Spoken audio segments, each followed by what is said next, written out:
Saudara, polisi menggencarkan pemberantasan preman. Kapolri Jenderal Listio Sigit Prabowo akan menindak tegas preman tak pandang bulu dari kelompok manapun.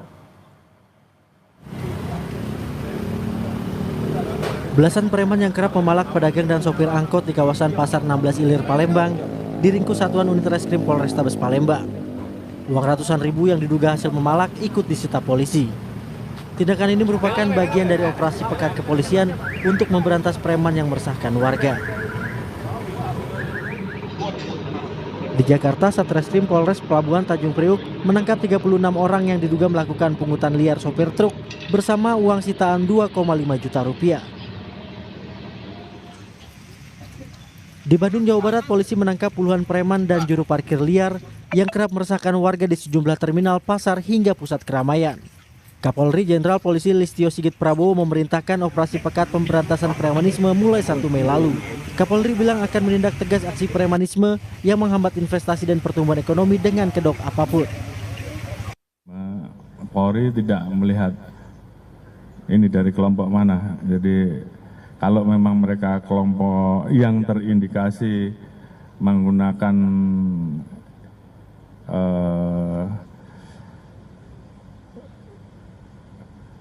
simbol-simbol tertentu, buat kita yang kita lihat adalah tindakannya. Kalau itu meresahkan masyarakat, kita tidak tegas.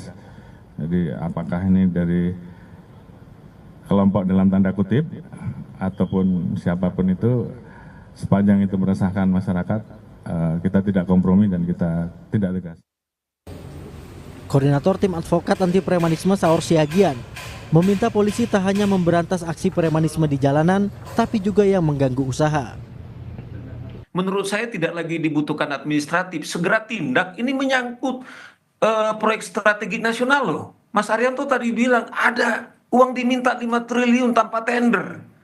Ini kan menurut saya bukan lagi soal administrasi, ini sudah pemaksaan, sudah menghambat investasi, terlalu banyak pasal yang segera dikenakan. Makanya saya dorong kepada teman-teman Kapolda atau Kapolres, instruksi Kapolri itu dibutuhkan kecepatan dan juga rasa percaya diri. 5 triliun untuk Kadin, 3 triliun untuk Kadin tanpa dalalan. Bagi. Sebelumnya sejumlah pengusaha lokal yang mengatasnamakan Kadin meminta untuk dilibatkan sebagai mitra proyek salah satu perusahaan asing di Cilegon yang masuk sebagai salah satu proyek strategis nasional. Pengusaha lokal ini juga meminta bagian proyek yang nilainya mencapai 5 triliun rupiah tanpa proses lelang. Buntut peristiwa tersebut, polisi memeriksa Ketua Kadin Cilegon Muhammad Salim.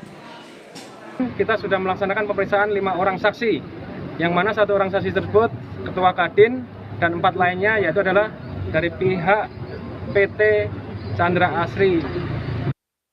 Ketua Bidang Ketenagakerjaan Asosiasi Pengusaha Indonesia Bob Azam menyebut keberadaan preman mengganggu usaha terutama ada di kawasan-kawasan industri. Dia bilang tindakan penegakan hukum harus tegas dan tuntas. Ya terutama daerah sentra industri ya. Oke. Kawasan-kawasan industri yang mestinya kawasan itu steril ya. Kawasan yang aman ya. Dari tindakan-tindakan yang seperti itu ternodai, tercederai gitu loh ya. Oke. Nah, kita lihat kemudian juga kantor-kantor termasuk kantor pemerintahan sekarang itu nggak luput dari tindakan preman itu. Surprise ya bagi saya sekarang ada satu dinas pemerintahan di satu kabupaten itu dimintain sama preman THR gitu. Dulu tuh nggak pernah terjadi gitu loh. Iya, belum pernah terjadi. Sekarang kok terjadi gitu loh ya. Ini mengkhawatirkan eskalasinya betul-betul. Nah, ini tentunya meresahkan bagi dunia usaha dan kita sudah laporkan ke Kepala BKPM ya Pak Rosan beberapa waktu yang lalu agar segera diambil tindakan tegas ya berupa tidak hanya penegakan ketertiban umum, tapi juga penegakan hukum. Nah, biasanya kan diambil, dicomot, habis itu dilepas lagi gitu. Aksi pemberantasan premanisme patut diapresiasi, namun juga konsistensi sebagai bentuk perlindungan pada masyarakat hingga dunia usaha. Tim Liputan Kompas TV. Saudara, polisi gencar melakukan pemberantasan premanisme di berbagai tempat di Indonesia. Nah, pertanyaannya bagaimana dengan premanisme yang berkedok ormas yang kemudian ini bisa mengganggu iklim investasi dan usaha? Kita akan bahas selengkapnya malam hari ini bersama Komisioner Kompolnas Irjen Polisi Purnawirawan Ida Utari Purnamasari. Selamat malam Bu Ida. Selamat malam Mbak, apa kabar? Baik, yang segera akan bergabung juga bersama kita ada Koordinator Pergerakan Advokat Nusantara Petrus Celestinus. Tapi saya mau ke Bu Ida terlebih dahulu dari Kompolnas. Bu Ida, ini kan operasi pemberantasan premanisme sedang marak dilakukan di mana-mana ya Bu ya. Apa sih sebenarnya catatan dari Kompolnas Bu sejauh ini operasi pemberantasan premanismenya? Ya, terima kasih. Selamat malam pemirsa TV malam hari ini. Saya nyapa dulu sama Pak Petrus, apa kabar? Ya, nanti akan segera bergabung Bu. Ya, begini. Polri melalui Satgas dan ada operasi kepolisian untuk Pekat sudah digelar sejak 1 Mei kemarin. Polri sudah melakukan beberapa hal, tidak hanya Satgas penindakan tetapi juga ada Satgas prevensi. Sejauh ini Polri sudah seluruh jajaran sudah bergerak karena memang kondisi di lapangan bahwa premanisme itu ada di seluruh provinsi atau di seluruh Polda, di seluruh wilayah. Oleh karena itu maka operasi ini merupakan kendali tingkat pusat. Tapi Bu Ida, kalau misalnya yang dilihat ini beberapa penangkapan preman atau orang-orang yang kemudian menjalankan fungsinya untuk tadi ya premanisme tersebut, itu nampaknya sepertinya ini menangkap orang-orang yang berada di jalan begitu. Tapi kemudian yang berkedok ormas nampaknya ini kok nggak jalan begitu. Ini gimana Bu? Ya, begini, dua-duanya jalan. Jadi bagi yang di jalanan itu polisi sudah memilih dan memilah, tidak kemudian ditangkap, kemudian di BAP, kemudian masuk ke dalam penyidikan, enggak. Semuanya ditata oleh polisi, mana yang ini memang bisa dilakukan pembinaan, mana yang bisa dilakukan penegakan hukum. Jadi gitu. Yang paling penting demikian juga dengan ormas. Siapapun yang bergerak kemudian mengatasnamakan ormas, kemudian ormas tersebut ternyata tidak sesuai dengan tujuan dari pembentukan ormas itu, bahkan mengganggu. Jadi kalau yang ormas ini dibina Bu, bukan ditangkap? Oh bukan begini. Jadi preman-preman itu tidak semuanya harus masuk ke dalam penegakan hukum, artinya diproses melalui BAP. Apabila mereka memungkinkan untuk dilakukan pembinaan, sebaiknya itu yang lebih penting. Ya, lebih penting itu sehingga dilakukan pembinaan. Kan Satgas ini, Satgas yang dibentuk oleh negara ini adalah Satgas terpadu, tidak hanya polisi. Kalau pembinaan, siapa sih yang berwenang melakukan pembinaan? Kalau di Kementerian Sosial silahkan di sana. Jadi tidak semuanya harus masuk ke dalam penjara dalam tanda petik atau proses hukum. Bu Ida, tapi karena begini, kalau yang kita lihat dari berbagai daerah begitu ya, kembali lagi ini yang ditangkap adalah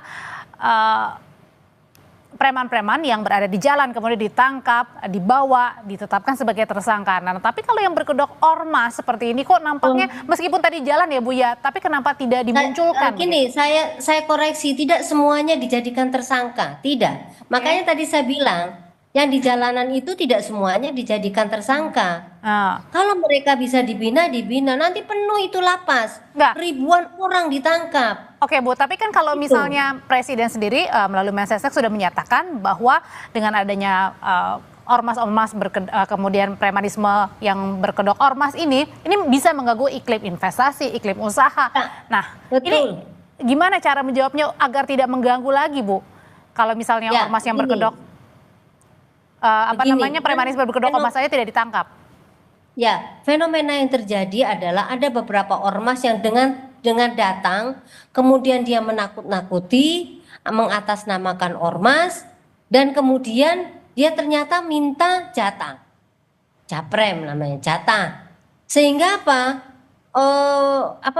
usaha atau investasi yang dibangun ini kemudian terganggu. Ini pekerjaan belum selesai, tapi sudah dimintain jatahnya. Nah, inilah yang menjadi fokus daripada sebenarnya dari operasi ini.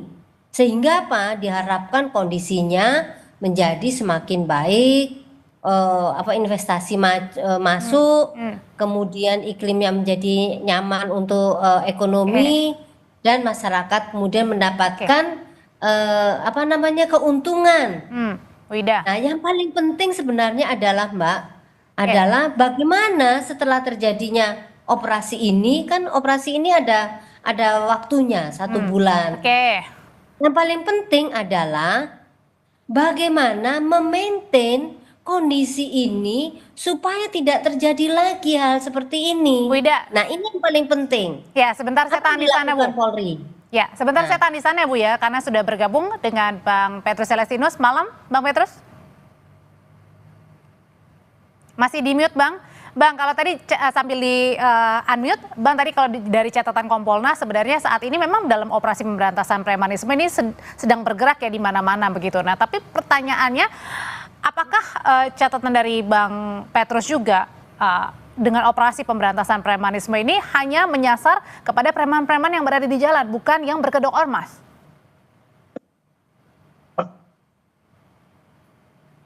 Bang Petrus? Iya, halo. Iya. Bang Petrus tadi, halo? Oke, ya, saya kembali ulang ya. Gimana? Pertanyaan saya kembali ulang, bahwa kalau misalnya operasi pemberantasan premanisme kan ini sedang marak dilakukan di mana-mana, tapi yang kita lihat nampaknya ini pemberantasannya kepada preman-preman yang berada di jalan begitu, bukan yang berkedok ormas. Catatan dari Bang Petrus seperti itukah juga? Saya kira premanisme ini tidak hanya terdapat di dalam organisasi kemasyarakatan ya atau ormas ya. Premanisme ini ada di dalam hampir semua organ yang ada di dalam negara kita ini. Premanisme di dalam institusi negara juga banyak. Ya, misalnya terjadi korupsi dengan angka triliunan terjadi di mana-mana. Juga ada premanisme terjadi yang dilakukan oleh anggota atau pengurus ormas, dan juga premanisme dilakukan oleh organisasi-organisasi lainnya.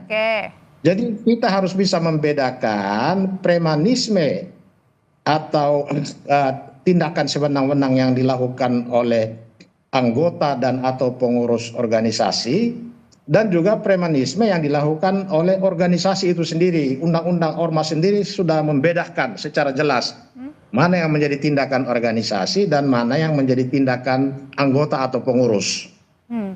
Tapi yang sejauh ini Bang Petrus melihat langkah yang sedang diambil dari Polri untuk pemberantasan premanisme ini hanya menyasar preman-preman yang berada di jalan aja atau? Nah, selama ini memang aparat pemerintah hanya menyasar preman-preman yang ada di jalanan atau di pasar-pasar.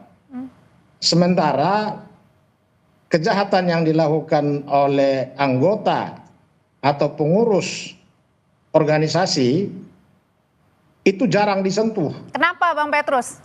Kurang keberanian? Iya, karena pemerintah tidak konsisten. Kan konsisten Bahkan ini pemerintah sudah menurut undang-undang ormas itu punya tanggung jawab membina ormas-ormas ini. Jadi kita ambil contoh sekarang, ormas-ormas ini kan menjadi sorotan karena terjadi ya apa yang disebut premanisme.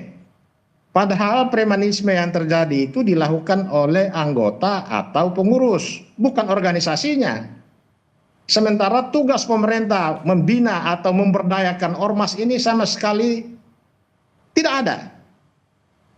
Undang-undang membuka kesempatan kepada masyarakat untuk membentuk ormas, tapi begitu ormas itu terbentuk, pemerintah abaikan tanggung jawabnya. Padahal untuk membuat sebuah organisasi menjadi besar yang dilakukan secara sukarela oleh anggota masyarakat dengan biaya besar, tetapi begitu organisasi ini berdiri, pemerintah jarang menyentuh.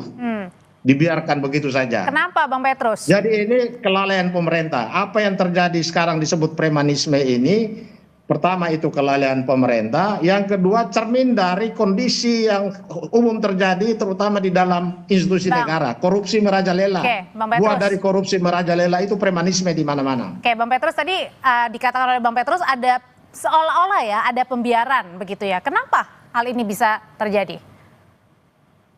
Ya itu pemerintah yang harus menjawab. Jadi jangan pemerintah sekarang bentuk satgas anti ini, anti itu, termasuk anti premanisme, tapi itu hangat-hangat tai ayam.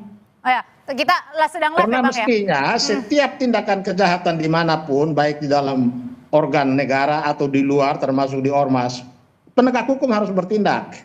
Oke. Jangan baru mau bertindak setelah ada yang menjadi korban dan ramai diberitakan oleh media atau sudah menjadi viral. Bang, jadi dalam arti kata lain adalah dengan operasi saat ini yang sedang dilakukan ini tidak berdampak begitu ya?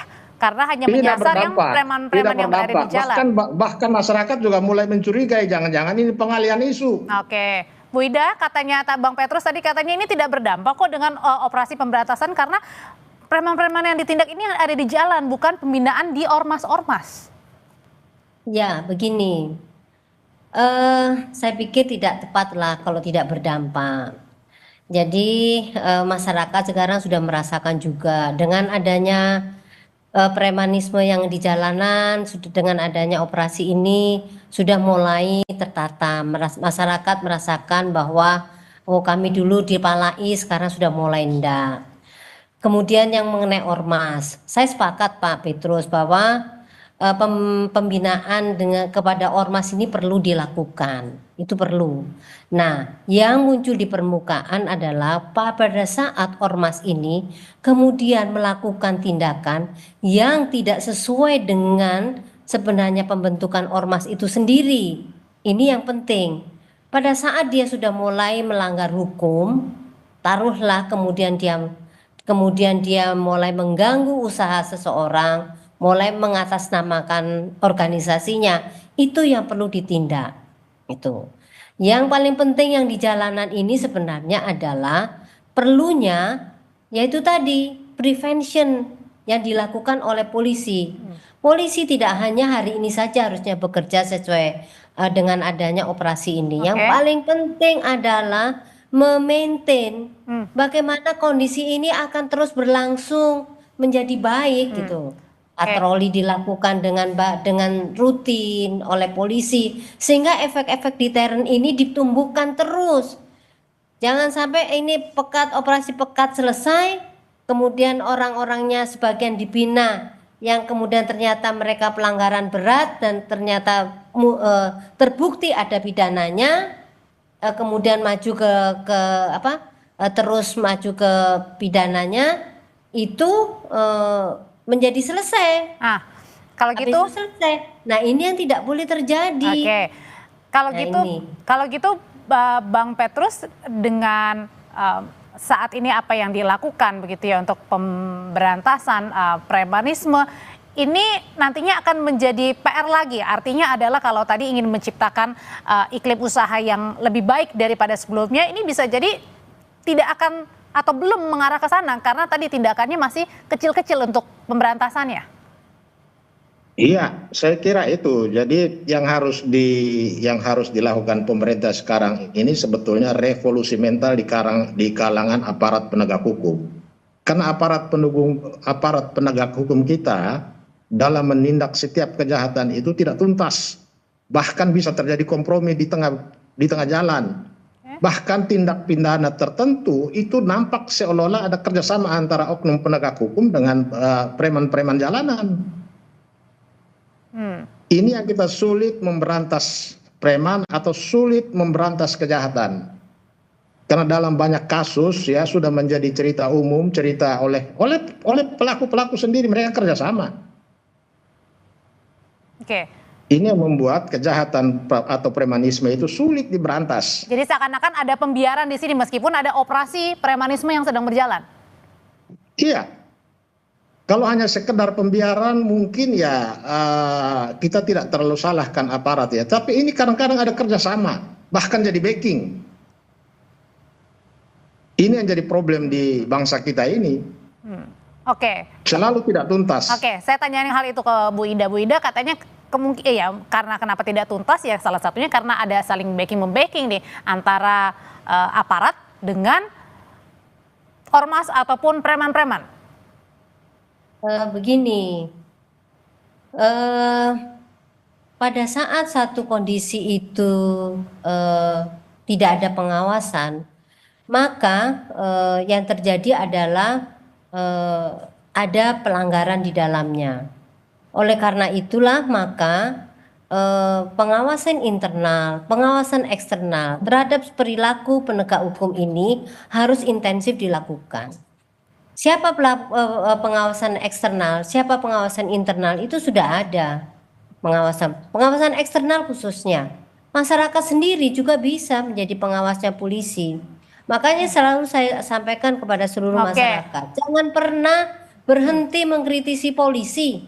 Karena polisi itu bagian dari sistem sosial yang ada di Indonesia. Itu. Jadi ya Pak Petrus juga bagian dari anggota masyarakat yang harus selalu mengkritisi polisi. Kan pengen menjadi polisi yang baik kan, termasuk tugas kami Kompolnas ini. Kami tidak akan pernah lelah untuk mengkritisi polisi, mengawasi apabila ada penyimpangan-penyimpangan yang dilakukan oleh polisi. Nah, itu tugas saya, tugas kami Kompolnas. Oke, baik. Oke, kalau gitu pertanyaan terakhir singkat aja Bang Petrus, kalau menurut pandangan Bang Petrus sering ada backing-membacking, kalau gitu preman ini takutnya kepada siapa dong kalau gitu? Iya, tidak ada yang mereka takuti. Buktinya mereka ada terus.